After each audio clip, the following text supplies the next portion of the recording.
Hello everyone, in today's basic, simple and very short video tutorial we would like to visually demonstrate how you can charge your iPhone 14 series device. So that's a pretty easy thing to do.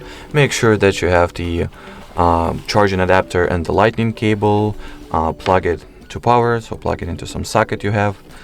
Then take the cable, the lightning cable that looks just like so. It is missing one little line over here, but it's not a big deal, so it will not mess with the charging process. At the bottom part of your smartphone, you have this little charging port that you need to insert the lightning cable in. And as you can see, the charging process has successfully started. Basically, just on the side note, you can plug it using whatever side, as you can see. Flip it however you want, and it will still charge the iPhone.